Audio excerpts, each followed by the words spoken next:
Hello students, तो आज हम जो पढ़ने वाले हैं एक न्यू टॉपिक पढ़ने वाले हैं और उसमें हम देखेंगे अमेरिकन रिवॉल्यूशन के बारे में कि अमेरिकन रिवॉल्यूशन कैसे हुआ, कैसे उसकी स्टार्टिंग हुई, कैसे कैसे वो 13 पार्ट्स में डिवाइड हुआ और वापस से वो कैसे एक संयुक्त राज्य अमेरिका बना।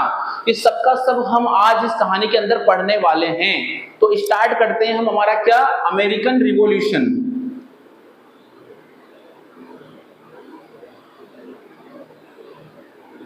अमेरिकन रिवॉल्यूशन स्टार्ट करते हैं यानी कि अमेरिकी क्रांति। अमेरिकी क्रांति अपन इस लेक्चर के अंदर पढ़ने वाले हैं। तो जो कहानी है स्टार्ट होती है 1588 से। 1588 ईस्वी के अंदर क्या हुआ, जो अपना इंग्लैंड था, और अपना स्पेन था। इंग्लैंड और स्पेन के बीच में एक बहुत ही खतरनाक जो नेवी आर्मी का युद्ध हुआ था, नौसैनिक युद्ध हुआ था। नौसैनिक क्या हुआ, युद्ध हुआ, बहुत ही खतरनाक युद्ध हुआ था। और इस युद्ध का नतीजा क्या निकला कि स्पेन जो है वो इंग्लैंड से हार गया। जो अपना स्पेन है वो हार गया इंग्लैंड से। जो अपना स्पेन है वो हार गया इंग्लैंड से। और इंग्लैंड जो अपना ब्रिटेन है, तो ब्रिटेन की जो आर्मी है उसने अपने परफॉर्मेंस से शो किया कि हम कैसे सर्वश्रेष्ठ हैं, कैसे हम बेहतरीन हैं। तो उसने ये शो किया और क्या किया, इन्होंने अमेरिका को अपना कॉलोनियल एरिया बना लिया। अमेरिका को क्या किया इन्होंने अमेरिका को अपना कॉलोनियल बना लिया। कॉलोनियल एरिया इन्होंने बना लिया अमेरिका को, है ना। अब क्या हुआ, सन 1775 के अंदर, 1775 ईस्वी में क्या किया, इंग्लैंड ने अमेरिका को 13 कॉलोनी में डिवाइड किया। इंग्लैंड ने अमेरिका को 13 कॉलोनी में डिवाइड किया। 13 कॉलोनियों में डिवाइड किया। 13 कॉलोनियों में क्या किया, इन्होंने डिवाइड कर दिया 13 कॉलोनियों में अमेरिका को इंग्लैंड ने, है ना। और यहाँ पर अपनी 13 कॉलोनियां इन्होंने बसा ली कि हाँ हमारे भाई साहब 13 कॉलोनियां अमेरिका के अंदर हैं, ठीक है। अब उसका नतीजा क्या हुआ कि अमेरिका का जो जियोग्राफिकल एरिया था वो 3 पार्ट्स में डिवाइड हो गया। जो अमेरिका था, तो अमेरिका का जो था अपना जियोग्राफिकल एरिया वो कितने पार्ट्स में डिवाइडेड हो गया, 3 पार्ट्स में डिवाइडेड हो गया।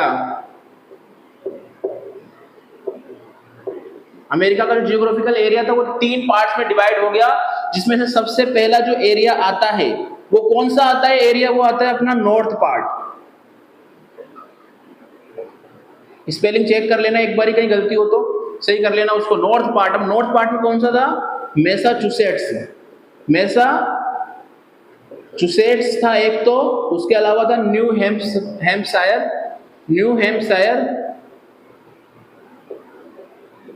और न्यू हैम्पशायर के अलावा कौन सा था अपना रोड्स द्वीप था।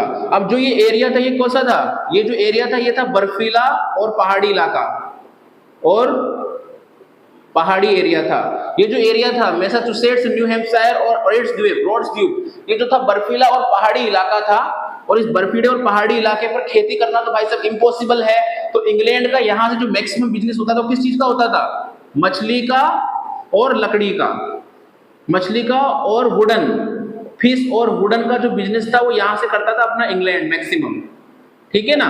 तो ये पहला इलाका था अपना नॉर्थ पार्ट था, है ना। अब दूसरा जो अपना पार्ट था वो अपना मिडिल पार्ट था। कौन सा, मिडिल पार्ट था।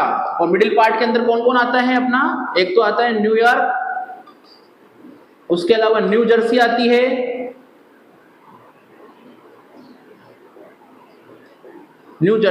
है, उसके अलावा अपना कौन सा आता है, न्यूयॉर्क हो गया, न्यू जर्सी हो गया और मैरीलैंड। कौन सा, मैरीलैंड अपना इसके अंदर आता है। तो न्यूयॉर्क, न्यू जर्सी और मैरीलैंड, इन 3 इलाके अपने मिडिल पार्ट के अंदर थे। और ये जो एरिया था ये कंप्लीटली अपना किसके लिए था, शराब और शुगर, चीनी और शुगर के बिजनेस के लिए। शराब और चीनी का जो बिजनेस था वो यहां से गया करते थे अपने इंग्लैंड के पर्सन्स, तो ये इसीलिए फेमस था। और अपना जो तीसरा पार्ट है, अपने अगर मैं तीसरे पार्ट की बात करूं तो वो अपना था साउथ पार्ट। और साउथ पार्ट का यहां पर क्या था अपना साउदर्न कैरोलिना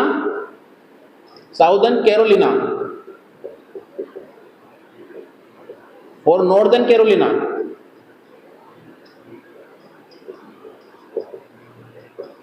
उसके अलावा जॉर्जिया, जॉर्जिया और वर्जीनिया, वर्जीनिया, ये तीनों इसमें आते थे। और ये इलाका अपना कैसा था? गर्म इलाका था। तो इसीलिए किसके लिए फेमस था? अपना फार्मिंग के लिए ये बेस्ट इलाका था। और यहां पर क्या होता था? यहां पर अनाज, कपास, तंबाकू, गन्ना और यहां पर जो बागान थे वो यहाँ के फेमस थे अपने थर्ड पार्ट के।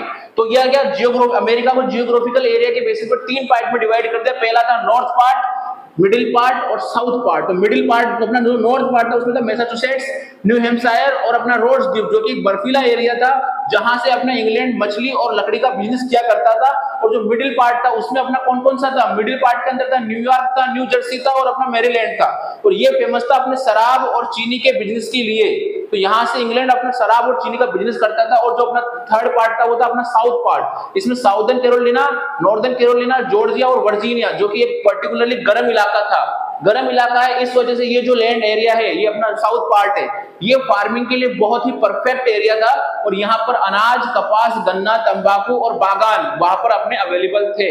तो ये चीज अपनी थी। अब यहाँ पर क्या हुआ? जो ये अपना अमेरिका जो बना 13 पार्ट में डिवाइडेड होकर, तो यहाँ पर जो अपने 90% लोग हैं, रुको चेंज कर लेता हूं मैं एक बारी। अमेरिका में जो है 90% कौन लेते थे? अपने अंग्रेज रहते थे। और 10% कौन रहते थे? अपने डच हो गए, फ्रांसीसी हो गए और कौन हो गए? अपने जर्मन। डच, अमेरिकी और डच, फ्रांसीसी और जर्मन, ये 10% रहते थे। और 90% कौन रहते थे? अपने यहाँ पर अंग्रेज रहा करते थे। तो इसी वजह से अपना जो ये अमेरिका है इसमें अपनी 2 दुनियाओं का जन्म हुआ। 2 दुनियाओं का जन्म हुआ। एक तो थी अपनी पश्चिमी दुनिया, एक तो थी अपनी क्या? पश्चिमी दुनिया। और दूसरी कौन सी थी? अपनी नई दुनिया।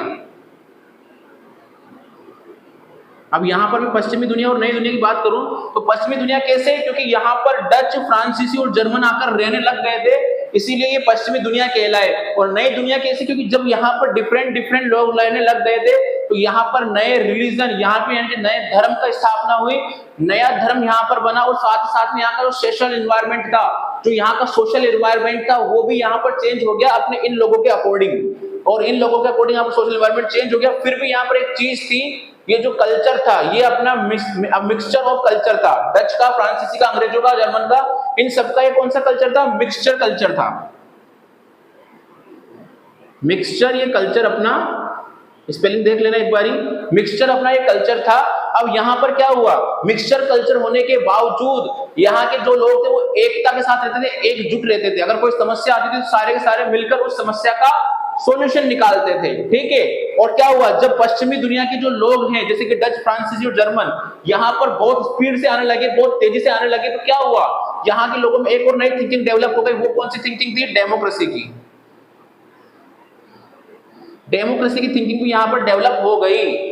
अब यहाँ पर बात आती है कि सर यूरोपीय जो लोग थे, यूरोपीय लोग वो अमेरिका में आकर बसने के पीछे इनका कारण क्या था? इनका रीजन क्या था कि अमेरिका में आकर बसने लगे थे? तो पहले अगर मैं कारण की बात करूं तो पहला रीजन था अपना इकोनॉमिकल।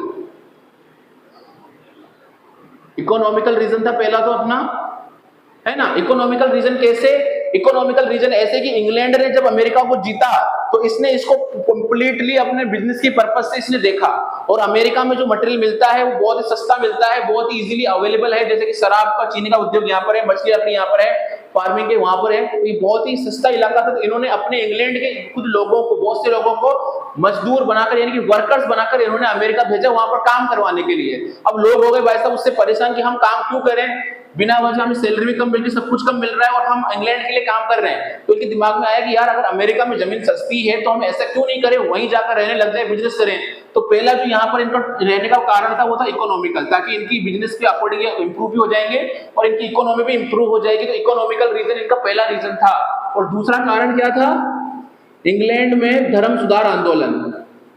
इंग्लैंड में क्या हो रहा था उस टाइम पर? धर्म सुधार जो आंदोलन है वो चल रहा था। और धर्म सुधार आंदोलन के चलते जो अपने प्रोटेस्टेंट थे, प्रोटेस्टेंट जो अपना धर्म था उसका बहुत ज्यादा एक्सपेंडेशन हो गया था, यानी बहुत ज्यादा उसका प्रसार हो गया था, चारों तरफ वो फैल रहा था, चारों तरफ फैल रहा था। और उस चक्कर में क्या हुआ, उस टाइम पर एगलिंगन चर्च का निर्माण हुआ, एगलिंगन चर्च का डेवलपमेंट हुआ इस प्रोटेस्टेंट धर्म की वजह से, जो कि धर्म स्वराज आंदोलन उधर फैल रहा था, तो प्रोटेस्टेंट धर्म का अपना प्रसार हो रहा था, है ना, आंदोलन में। और वहां पर कौन सा चर्च बना, एगलिंगन चर्च वहां पर बना। और एगलिंगन चर्च बना तो उसके बाद क्या था, जो अपने चार्ल्स फर्स्ट थे, चार्ल्स प्रथम, और साथ ही साथ में जॉर्ज प्रथम, इन दोनों की जो एक नीति थी, कौन सी, इनटॉलरेंस नीति। कौन सी नीति, इनटॉलरेंस नीति। इनटॉलरेंस नीति जो जॉर्ज प्रथम और चार्ल्स प्रथम की जो नीति थी, इनटॉलरेंस नीति, इस नीति से परेशान होकर हजारों लोगों ने यूरोप से अमेरिका की तरफ मूव करना स्टार्ट कर दिया। तो यहाँ पर एक तरफ अमेरिका में जाने का कारण ये भी था, एक तो इकोनॉमिकल रीजन था और दूसरा रीजन था धर्म की वजह से। जहां पर ये प्रोटेस्टेंट्स का अपना जो धर्म था उसमें एग्रीकल्चर चर्च बना, और चार्ल्स प्रथम और जॉर्ज प्रथम की जो अपने इनटॉलरेंस की जो नीति थी, इनटॉलरेंस की जो नीति थी, उसकी वजह से हजारों लोगों ने अमेरिका की तरफ मूव कर लिया, और अमेरिका अपना डिफरेंट लोगों का रहने का जगह बन गया। तो आज के लेक्चर में अपन इतना ही पढ़ेंगे। इसके बाद में इसका जो सेकंड पार्ट है उसके अंदर अपन देखेंगे कि कैसे फिर दोबारा से 13 जो कॉलोनियां हैं ये आपस में एक हुई, कैसे फिर वापस से अपना संयुक्त राज्य अमेरिका बना, इसका डेवलपमेंट कैसे हुआ, और उसके बाद उसमें कैसे कैसे अपना प्रोग्रेस हुआ, ये अपन देखेंगे अपने अगली क्लास के अंदर। तो आज का ये अपना मान लो पार्ट 1 है, तो पार्ट 1 में अपना इतना ही, अपन मिलते हैं पार्ट 2 में, ठीक है। राधे राधे।